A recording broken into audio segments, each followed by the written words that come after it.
Добрый день. Здравствуйте. Меня зовут Кутова Мария, я являюсь также пилотом воздушного судна Аэробуса 320 авиакомпании «Аэрофлот».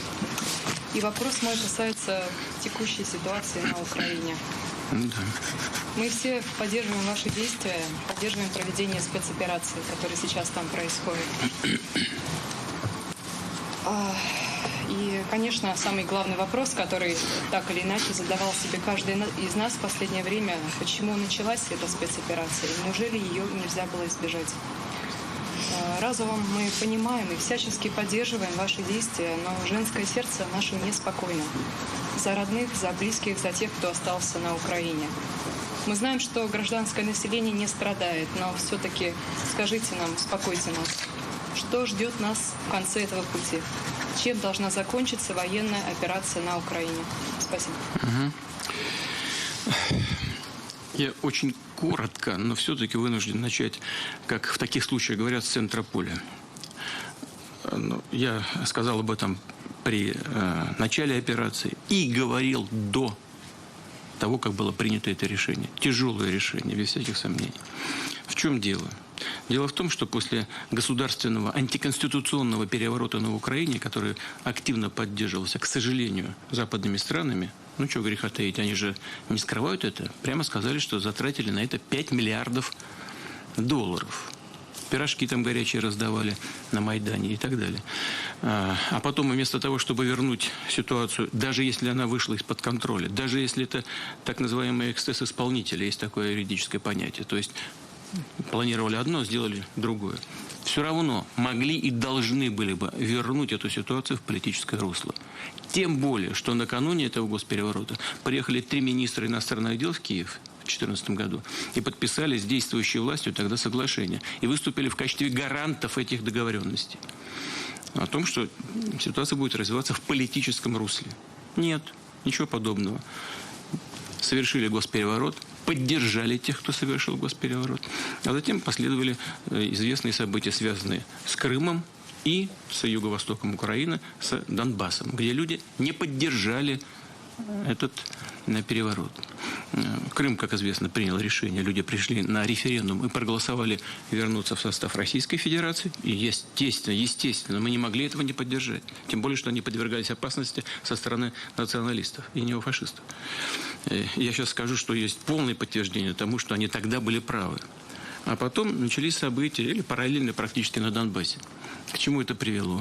Люди, которые, по сути, начали сопротивляться такому развитию событий, начали подвергаться преследованию. И на этой территории киевские власти начали проводить военные операции. Провели 2 крупномасштабных карательных военных операции с применением тяжелой техники, авиации боевой. Прямо били. Значит, по Донецку. Прям по площадям лупили сверху. Значит, танки, авиация и так далее. Обе эти кампании военные оказались провальными. Они потерпели поражение. После этого возникли так называемые Минские соглашения. Или комплекс мер, как его официально называют. Который показал путь мирного разрешения этого конфликта. И мы старались, делали все для того, чтобы пустить развитие событий именно по этому руслу, для того, чтобы восстановить территориальную целостность Украины и защитить интересы людей, которые на этих территориях живут. А чего они требовали? Да, элементарных вещей. Право говорить на родном, в данном случае на русском для них языке. Жить в рамках своих традиций и своей культуры. Ничего особенного не было. Но ничего особенного. Нет. Значит, организовали блокаду этих территорий, отключили их от банковской системы, от продовольственного снабжения, от выплат пенсий, пособий и так далее. Там подачки какие-то подбрасывали, и то для того, чтобы получить эти пособия и пенсии, надо было проходить линию разграничения. Послушайте. Вы знаете, что я сейчас скажу? Может быть, это жестко так прозвучит, прямо от меня в голову пришло, но тем не менее. Ситуация заставляет говорить такие вещи. Ну вот вы сами видите, когда у нас то в одном, то в другом регионе, значит, бродячие собаки набрасываются на людей, ранят, даже есть и летальные случаи. А потом Это отдельная проблема, и местные власти должны этим заниматься. А потом мы видим, когда начинают травить этих животных, убивать их, расстреливать. Послушайте, но люди не на Донбассе, это не бродячие собаки. От 13 до 14 тысяч человек убили за это время, за эти годы. Более 500 детей убиты или искалечены. Ну что особенно нетерпимо, это то, что этот так называемый цивилизованный Запад предпочитает этого не замечать. Все эти годы, ну послушайте, 8 лет. 8 лет. Более того, в последнее время власти в Киеве прямо начали заявлять публично о том, что они не собираются выполнять этих соглашений. Но они же говорят об этом прямо с экранов телевизора, в интернете, везде, публично говорят. Не нравится, не будем. При этом Россию продолжали обвинять в том, что мы не выполняем этих соглашений. Ну, какой-то бред просто.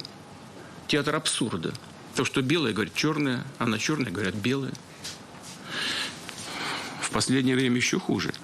Вдруг заговорили о том, что собираются еще... То есть говорят уже давно, но начали все активнее и активнее говорить о том, что Украину примут в НАТО. Вы понимаете, к чему это могло привести? Или может привести еще до сих пор? Если это страна НАТО, в соответствии с договором об образовании этой организации, все другие члены Альянса должны поддерживать эту страну в случае военного конфликта. Крым российским, кроме нас с вами, никто не признает. Значит, они проводят военные операции на Донбассе, также полезут в Крым. И тогда мы должны будем воевать со всем НАТО, со всей организацией НАТО. Это что такое? Последствия понятны или нет? Думаю, что для всех понятно. Значит, теперь заговорили о том, чтобы приобрести ядерный статус, то есть приобрести ядерное оружие. Мы не можем пройти мимо таких вещей. Тем более, что мы знаем, как этот так называемый Запад ведет себя по отношению к России. Во-первых, у Украины с советских времен есть ядерные компетенции. И что касается обогащения материалов ядерных, они смогут организовать эту работу. Есть ракетные компетенции. Один Южмаш чего стоит. Создавал ракетную технику баллистическую межконтинентальной дальности для Советского Союза. Нарастят и сделают. А там из-за океана еще и помогут это сделать. А потом скажут, что мы ядерного статуса не признаем. Это сделали сами. Поставят эти комплексы под контроль. И с этой секунды, вот с этой самой секунды, судьба России будет совсем иной. Потому что тогда нашим противникам стратегическим и не нужно даже иметь баллистические ракеты межконтинентальной дальности. Вот здесь прямо будут держать нас на мушке, на ядерной, и все. Но как же мы можем пройти мимо всего этого? Это абсолютно реальные угрозы. Это не какая-то ерунда надуманная. И ребята наши, которые там сейчас сражаются, и жизни свои кладут. Они кладут жизни, сражаются за наше будущее, за будущее наших детей. Это совершенно очевидная вещь.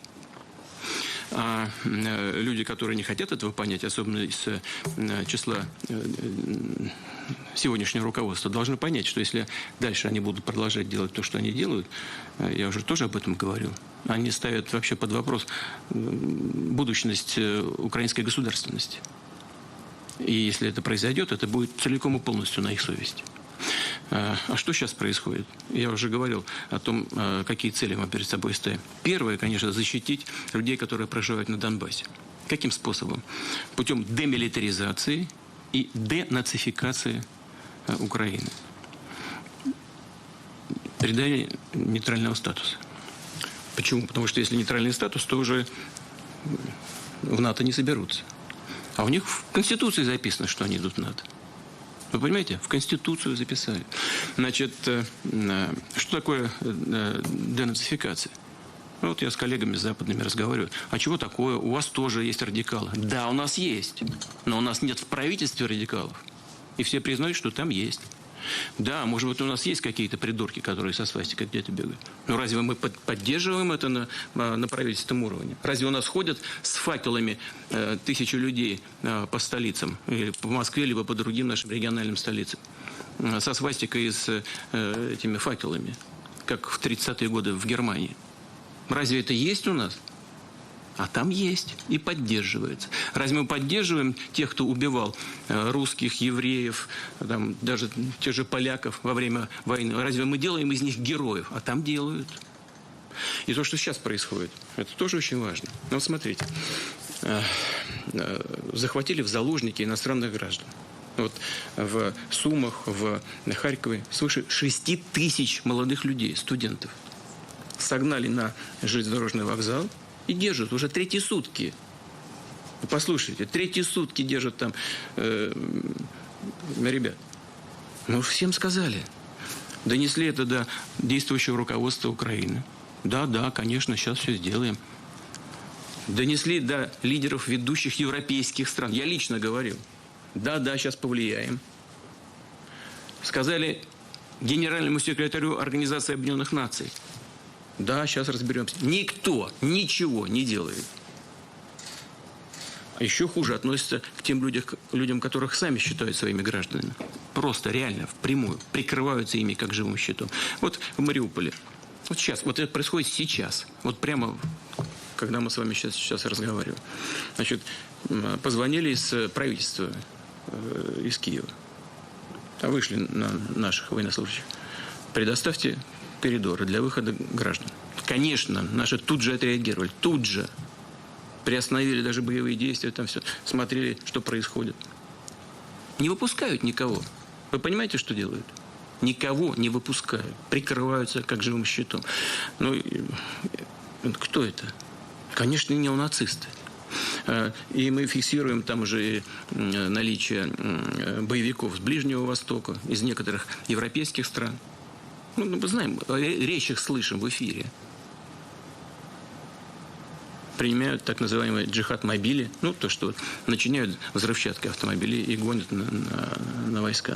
Но ничего у них не получается и не получится. Но кто они такие, если не неонацисты? И вот именно такими действиями они и разрушают свою страну и свою государственность. Поэтому у нас одно из ключевых требований – это демилитаризация. То есть мы помогаем гражданам, жителям Донбасса, добиваясь нейтрального статуса Украины, добиваясь демилитаризации страны. Потому что мы должны четко и ясно понимать, какие вооружения, где находятся, под каким контролем. Здесь разные варианты возможны. Мы их сейчас обсуждаем. Обсуждаем в том числе и с представителями киевского правительства в ходе переговорного процесса в Беларуси. Спасибо президенту Лукашенко за то, что он организует эту работу и помогает вести эти переговоры. Наши предложения на столе у группы переговорщиков из Киева. Надеемся, что они на это положительно отреагируют. Вот примерно так. Пожалуйста, давайте дальше. Швидкая Юлия, второй пилот авиакомпании «Аэрофлот». Владимир Владимирович, здравствуйте. Здравствуйте. Мой вопрос по поводу нынешней ситуации. Дело в том, что очень много слухов по поводу объявления военного положения, по поводу призыва добровольцев, вызова резервистов, и в том числе о том, что дополнительные призывники будут отправлены в Украину. Не могли бы вы точно сказать, будет ли объявлено военное положение и будут ли призываться срочники на территории Украины? Значит, вот очень много из того, что происходит, из того, что сейчас мы видим и с чем мы сталкиваемся, это, безусловно, способы ведения борьбы с Россией. Кстати говоря, эти санкции, которые вводятся, они сродни объявлению войны. Но, слава богу, пока до этого не дошло, я думаю, что понимание того, чем это чревато и чем это грозит для всех, у наших так называемых партнеров, в кавычках, все-таки присутствует, несмотря на их безрассудные заявления, вот как это было сделано министром иностранных дел Великобритании, когда она ляпнула, что НАТО может быть вовлечено в конфликт. И нам пришлось сразу же принять решение о приведении в повышенную, в особый режим несения дежурства наших сил сдерживания. Но реакция последовала, сказали, что ничего такого не имелось в виду, но никто же ее не одернул, женщина, министр иностранных дел. Никто не дезавуировал эти заявления. Ну, хоть кто-нибудь на этот счет сказал бы нам, вы знаете, это ее личное мнение, не обращайте внимания. Никто ничего. А мы-то что должны по этому поводу думать? Ну, что нам думать на этот счет? Конечно, мы восприняли это как сигнал. Отреагировали соответствующим образом.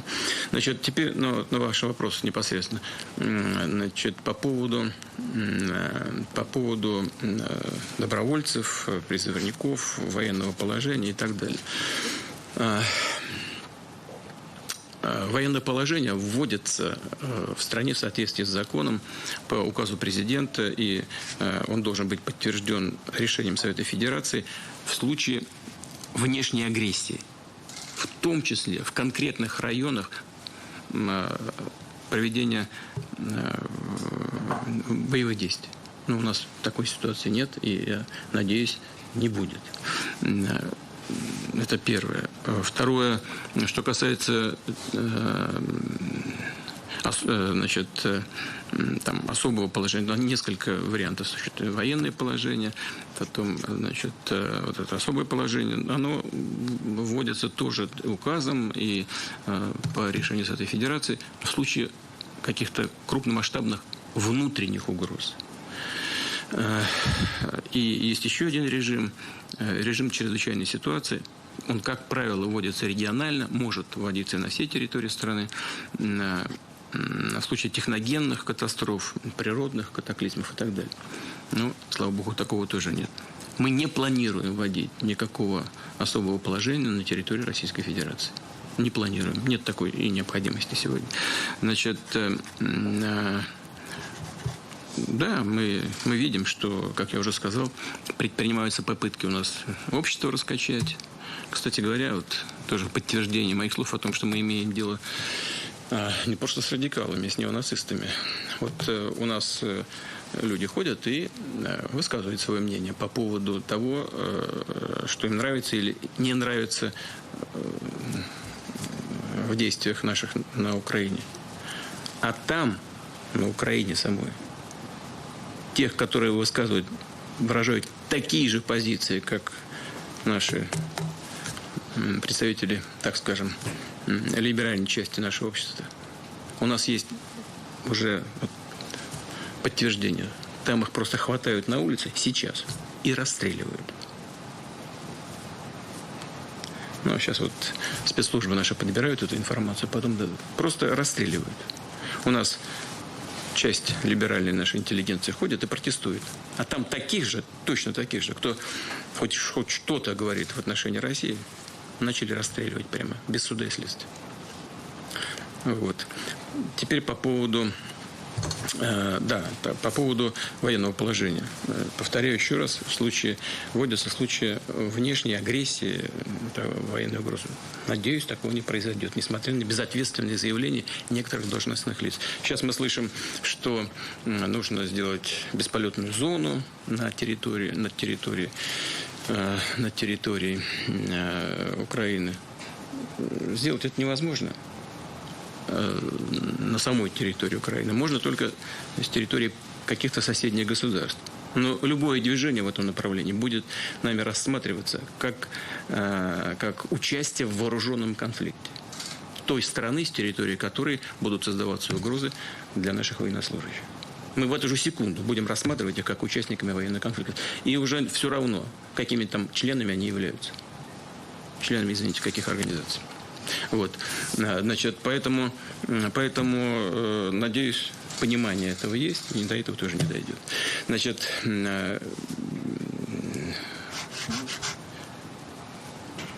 в этой операции принимают участие только профессиональные военные, офицеры и контрактники. Призывников нет ни одного, и мы не планируем это делать. И не собираемся. Значит, повторяю еще раз, в этой операции принимают участие только мужчины, которые добровольно сделали для себя очень ответственный выбор в жизни – защищать Родину. Они выполняют эту задачу с честью. И почему именно так и есть, почему мы имеем право об этом сказать, я вот только что в ответе на первый вопрос вам сформулировал. То же самое касается и тех, кого призывают на сборы. Нет, мы не планируем этого делать и в отношении этой категории. Их регулярно на сборах призывают до и после будут призывать. Но и эту категорию мы призывать не собираемся, и участвовать в конфликте в этой операции они не будут. Достаточно нам сил и средств для того, чтобы решать эти задачи, которые мы перед собой ставим, силами профессиональной армии. Кстати говоря, и по ходу самой операции могу сказать много всяких, я знаю, домыслов, правда, мне особенно некогда с этим знакомиться, но так докладывают, что много всяких разговоров по поводу того, что и как идет. Все аналитики видят, что происходит, поэтому никакого секрета я вам здесь не раскрою. Можно было бы действовать по-разному. Можно было просто на линии. Это, кстати, отчасти ответ на ваш вопрос. Можно было просто помогать республикам Донбасса прямо на линии соприкосновения, на фронте, что называется. И просто армии нашей российской подкрепить их. В этом случае, с той стороны, имея в виду безоглядную поддержку со стороны Запада, националистов и радикалов, с той стороны, бесконечно шла бы поддержка материальными ресурсами, боеприпасами, техникой и так далее.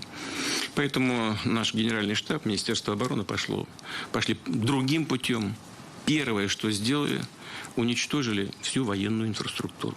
Не всю, но частично в основном.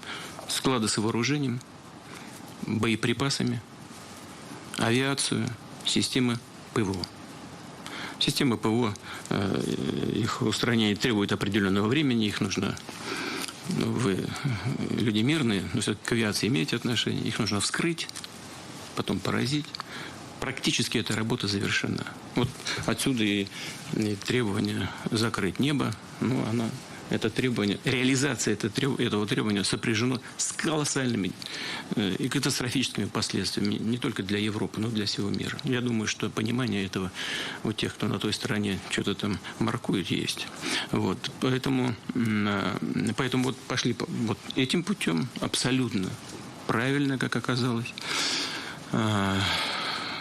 И спокойно наши военнослужащие работают, делают все для того, чтобы обеспечить безопасность мирного населения. Но, к сожалению, эти бандиты и неонацисты людей не жалеют. Расстреливают даже своих военнослужащих, которые не хотят оказывать вооруженное сопротивление. Такие факты у нас тоже есть. Националисты, эти бандеровцы, эти неонацисты, по-другому не назвать, расстреливают своих военнослужащих. Там почти в каждую такую более-менее часть внедрены вот эти националисты, по несколько десятков человек. И действуют именно таким жестоким образом. Но, повторяю, ни призывников, ни тех, кто призывается на сборы, мы никого не используем и не собираемся использовать при проведении этой военной операции. И исхожу из того, что наша армия решит все стоящие перед ней задачи. Ни на секунду в этом не сомневаюсь. Об этом говорит весь ход операции. Она идет просто по плану, вот по графику. Все делается так, как и запланировал Генеральный штаб. Да, что касается добровольцев и тех молодых людей, которые приходят в военкоматы, мы благодарны им за вот этот патриотический порыв и желание поддержать страну, поддержать вооруженные силы. Но